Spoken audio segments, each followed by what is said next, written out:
Lockdown के बाद बेरोजगार हुए बहुत सारे लोगों के सामने जैसे जीवन मरण का प्रश्न खड़ा हो गया है।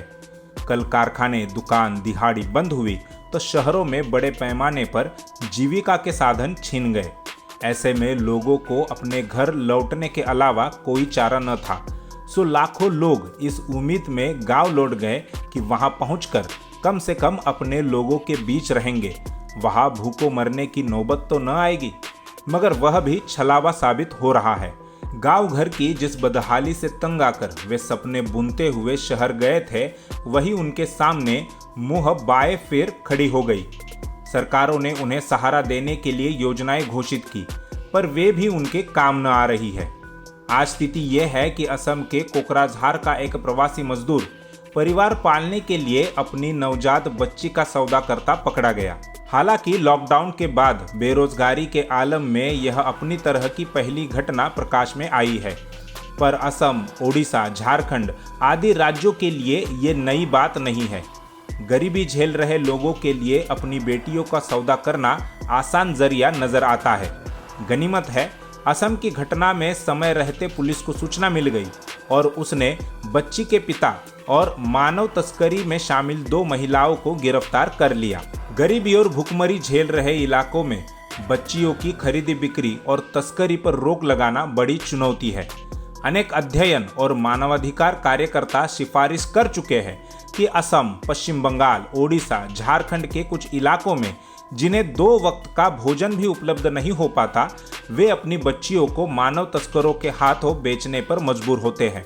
अगर ऐसे परिवारों की पहचान कर उनके भोजन की व्यवस्था की जा सके तो बच्चों की तस्करी पर रोक लगाई जा सकती है, पर ऐसा नहीं हो सका है, जिसके चलते मानव तस्करों का गिरोह उन इलाकों में सक्रिय है। असम के कोकराझार जिले का मजदूर भी अपनी बच्ची को बेचने का कदम इसलिए उठा पाया क्योंकि उसकी नवजात बच्ची के खरीदार सहज उपलब्ध थे। मगर चिंता की बात तो यह है कि उसे इस तरह का कदम उठाना पड़ा। उसने परिवार का पेट पालने के लिए रोजगार तलाशने की भरकस कोशिश की, पर कहीं कामयाबी नहीं मिल पाई, इसलिए वह हताश हो गया था। उसे कोई काम धंधा मिल जाता तो शायद वह ये कदम न उठाता। लॉकडाउन के बाद खासकर प्रवासी मजदूरों के लिए भोजन आदि के लिए सरकारों ने योजनाएं चला रखी है। फिर ऐसा क्या था कि उस मजदूर को अपने परिवार का पेट पालने के लिए बच्ची को बेचने जैसा कदम उठाना पड़ा? यह असम सरकार की तैयारियों पर भी सवाल है।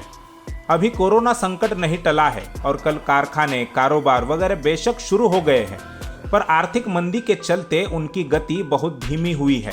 ऐसे में रोजगार के संकट और गहराने की आशंका है। सरकारें चाहे जितने दावे कर रही हो कि लोगों को स्थानीय स्तर पर ही रोजगार उपलब्ध कराए जा सकेंगे, पर हकीकत यह है कि बहुत सारे लोगों के सामने 2 वक्त की रोटी जुटाने का भी कोई जरिया नजर नहीं आ रहा है। ऐसे में हवाई घोषणाएं और खोखले वादे छोड़कर सरकारों को हकीकत का सामना करते हुए व्यावहारिक कदम उठाना चाहिए।